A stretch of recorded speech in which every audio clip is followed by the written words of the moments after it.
All right, y'all, so let's just hop right into it. I'm gonna go ahead and share with y'all this stupid easy strategy that I'm using to trade this 20K challenge that you see on the screen. Currently up 2.25%. And if you look at the numbers, let's go down a little bit.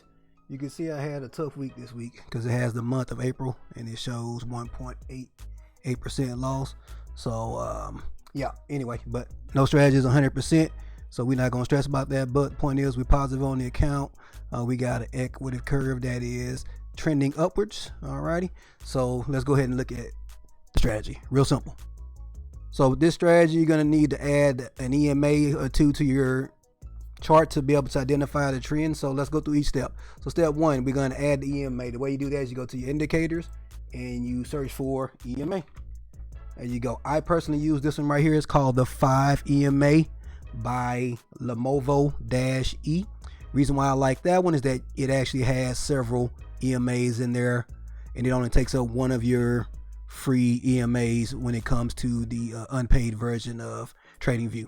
But if you have a paid version of TradingView, you can add 5 or 6 indicators to your chart, no problem. But if you're on a free account, you only can add up to 3, I believe it is.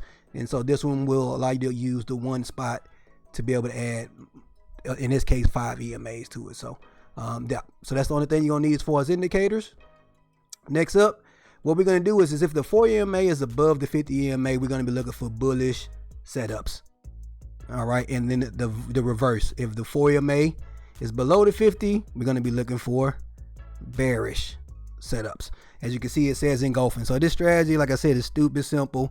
We're gonna be looking at it on the 1 hour chart, and we're gonna be looking for bearish and bullish engulfings, which generally signifies momentum moving into the market. So we're gonna look to trade with the momentum and with the trend by using the EMAs to give us a quick visual guide on which direction the trend is potentially going. All right, so next step is, once you get your EMA set up, is okay, if you get a golfing candle that appears under those conditions, we're gonna buy or sell on the next candle.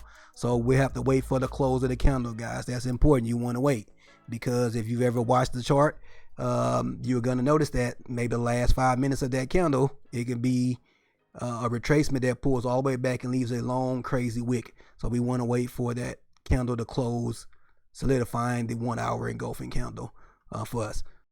NIC PIPS here. A little detail there, guys, on that engulfing candle. I want the engulfing candle to be at least twice the size of the candle that it's engulfing in order for it to be a valid setup. Okay, so once we get that, we're going to enter on the next candle once it starts, and we're going to put our stops under the lowest point of that engulfing candle pattern. So as we know, an engulfing candle has two candles in it, right? We have the smaller candle that got engulfed by the bigger candle, right? So whichever one has the lower low, we're going to put our stop loss under that. Okay, so if the candle that got engulfed has a wick that goes down 5 or 6 extra pips, we want to put our stop loss up under there. And then simply, we're going to be looking for 1-to-1 R to R, right? If we risk 1%, we're going to be looking to make 1%. All right, but once we hit a 1-to-1 RR, we're going to move our stop loss to break even, because again, as I explained, the idea is to catch the momentum when it comes into the market, right? That's what an engulfing candle will signify most times, right? So we should be moving in that direction pretty good. All right, now once we get to 1 to 2, we can move our stop into profit or either close the trade. So my target really is 1 to 2. Once I get that, I'm satisfied. But if you want to take partials or move your stop into profit to look to take the longer term ride on that potential trend, that's cool too. But let's go ahead and look at it in the live market. So one of the little nuggets I want to give you guys is, whenever you guys are looking at a strategy of any sort, whether it's ICT or whoever has the new and latest and greatest, back test it. They have back testing software out there that you can use, that you can purchase, and it'll track the setups as you take them, like you're taking it in the real market, and it'll give you a list of the trades and everything. But what I do is very simple. I go into TradingView and I find my setups, I mark them up. I either use the replay tool, or if you don't have a paid version of TradingView, all you have to do is just move your chart to where all the candles in the future are off the screen to the right, as it is in this example, and just move your chart to the left to reveal the new candles, and take your setups as they come. That way you can't see the candles that are coming up, and you can't quote unquote cheat the back test. But as you can see, I went through and I back tested this particular strategy. In this case, you can see right here 103 trades, right? So I went back in the past, looked for 103 examples of that setup that I just explained to you in the steps, and this was the win to loss ratio. As you can see, it may be harder to see, but let me see if I can zoom in. Bam, right here we have 68 wins, 31 losses, and 4 break evens. All right, so one of the examples would be like this, right here on the screen, right? We have the candle right here, which is this green candle. As you can see, the yellow line, which is the 4 EMA, and the blue line, which is the 50 EMA. Once you add the 5 EMA to your chart, you're going to want to come up here to the settings for the 5 EMA by hovering over it and looking at this little gear icon. Go to settings and come over here to inputs and make sure that EMA 1 is set to 4 and EMA 3 is set to 50, right? Because we're using the 4 and the 50 EMA to signal our trend. Technically, you really only need the 50, but I'm adding the 4 in there to give it a little extra. And over here I have it set for yellow and blue. You can use whatever color you want. Those are the default colors for those. As you can see, the first plot, which is the first input here, or EMA, and the second, third, fourth, and fifth, and so on, they go in tandem with these particular numbers here. All right, so good.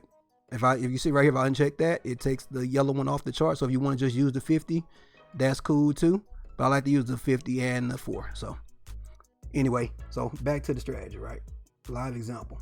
So as we can see, this green candle was a bullish engulfing, but because my 4 EMA, which is the gold line, is under the blue line, which is the 50, I didn't take a buy on that because, again, if prices and the EMAs are below each other, that means that more than likely the price is going to be trending downwards.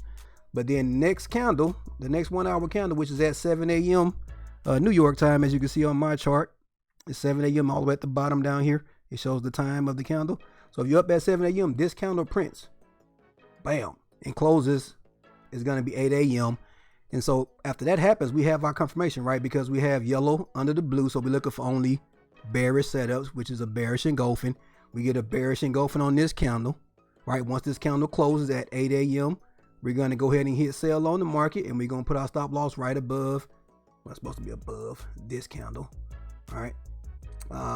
But if you want a tighter stop loss, you can just put it under right at the engulfing candle. So either way, if you want to be conservative, put it above here. If you want it to be tighter, put it right on the opposite side of the engulfing candle. So as you can see right here, we got a 1-to-1 RR on this trade. And even if we come up here and we move that up to there, do we get a 1-to-1 in that example? Yeah, we still get a 1-to-1 in this example as well too. So it's literally that simple, guys. Nothing more complicated than that. And again, as you saw in my back test, you're not going to win every trade. We have some losses here. You can see I had a couple of times where we had right here, you got a little losing streak right there, right? 1, 2, 3 trades in a row you lost. A lot of you guys, when y'all have these losing streaks like this, they go another 3 trade losing streak, right? You get all depressed and you go and looking for a new strategy, right? And I want to say this, guys, trading, as far as your strategy goes, doesn't mean anything if your risk management and your mindset is not on point, right? Because that strategy works for that person that showed it to you because they're diligent and consistent and patient and wait for the setup to set up. And if it's not the setup, they don't take a trade and they don't over leverage, right? They don't risk 35% of their account on one setup, because if you go through a 3 trade loser setup, there goes your account. Bye-bye, blown account, right? But yeah, guys, so hopefully you guys enjoyed this, man. Drop a comment below. Let me know what your thoughts are, man. I know this is not ICT, which is the hot thing out there right now that everybody's talking about. And I always tell people, especially the ones that I mentor and I coach, trade can be very simple or very difficult. It's up to you to decide which one you want to do, right? Because again, yes, can I do other things to add to this setup? Yeah, but I'm easy. I want a simple 1, 2, 3 trade setup, right? So thank you guys. Appreciate you. Short and sweet. Holla at you later.